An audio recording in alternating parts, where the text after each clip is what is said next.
మనుషులు ప్రాణాలు తీస్తున్న ప్రమాదకర క్వారీ గోతులను వెంటనే పూడ్చాలని నగరపాలక సంస్థ స్టాండింగ్ కమిటీ మాజీ చైర్మన్ బర్రె కొండబాబు డిమాండ్ చేశారు. ఈ మేరకు సోమవారం కార్పొరేషన్ కార్యాలయంలో జరిగిన ప్రజా సమస్యల పరిష్కార వేదికలో కమిషనర్ కేతన్ గార్గుకు కొండబాబు వినతి పత్రం అందించారు. అనంతరం ఆయన మీడియాతో మాట్లాడుతూ ఈ గోతులు పూడ్చాలని 2011లో తాను హైకోర్టులో అప్పీల్ వేసి పోరాటం చేస్తున్నట్లు గుర్తు చేశారు.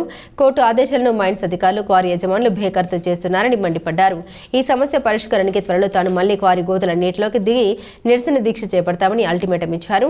తన ప్రాణాలకు ఏమైనా అయితే అధికారుల బాధ్యత అని హెచ్చరించారు. ప్రమాదకరంగా మారిన సున్నం బట్టి లేఅవుట్ రోడ్డులోని క్వారీ గోతుల్లో మనుషులు పడి చనిపోకుండా తక్షణమే రక్షణ చర్యలు చేపట్టాలని డిమాండ్ చేశారు. క్వారీ గోతుల్లో నీరు తోడేందుకు పంపింగ్ స్టేషన్ నిర్మాణానికి 61.5 లక్షలతో అంచనాలు రూపొందించారని, ఈ మొత్తం సరిపోదని కోటికి పెంచాలని కోరారు. సామాజిక కార్యకర్త వంగూరి విజయ సత్య మాట్లాడుతూ తమ సింహాచల నగర్ నివాస గృహాలకు దగ్గరలో ఈ క్వారీ గోతులు ఉండడం వల్ల ప్రజలు చాలా ఇబ్బందులు పడుతున్నారని ఆందోళన వ్యక్తం చేశారు.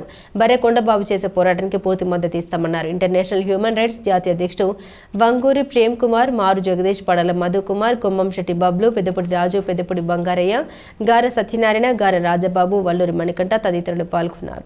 అంతా కూడా పొల్యూషన్ తోటి చాలా నిండిపోయిందండి. మరి రాత్రి అయితే మేము వీడియోలు తీసాం. మరి కొండబాబు గారు ఇప్పటివరకు చెప్పిన మాట అంతా కూడా ప్రతిదీ వాస్తవమే. నిన్నే చంటి పిల్లోడు ఒకడు వాళ్ళ అమ్మ తిట్టిందని చెప్పేసి దూకేయడానికి అని వెళ్ళిపోయాడండి, 10 సంవత్సరాల అబ్బాయి. ఇలాగే చాలా ప్రమాదాలు అనేవి జరుగుతున్నాయి.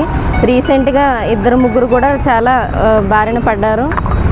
దాంట్లోకి తాగేసి అలా వెళ్ళిపోవడం, పడిపోవడం, మేమేమో తీయడం జరుగుతుంది. అది ఇంకా లోతు పెరిగిపోతుంది. చుట్టూ ఉన్న మా ఇల్లు అన్నీ కూడా అక్కడేనండి. మరి మేమందరం వచ్చాం.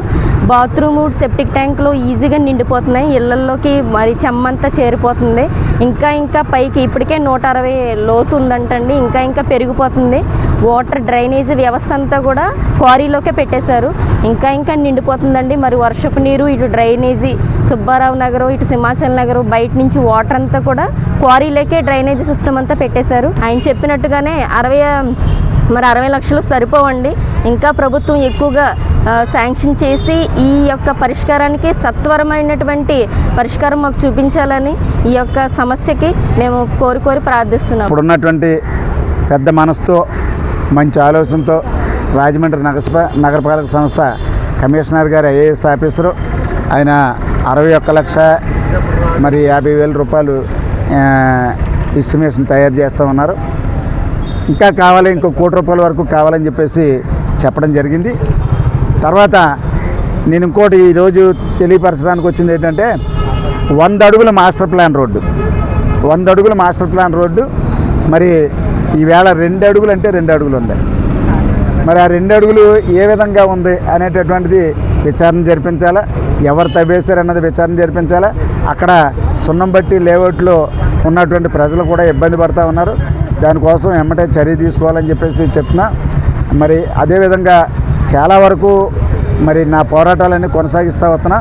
ఈ పోరాటం ముందు జరగబోయేటటువంటి పోరాటానికి ఏ విధమైనటువంటి ఇబ్బంది ఎదురైనప్పటికీ కూడా అవి సంబంధిత అధికారులు క్వారీ ఓనర్సే బాధ్యత వహించవలసి ఉంటుందని చెప్పేసి నేను తెలియజేస్తున్నా.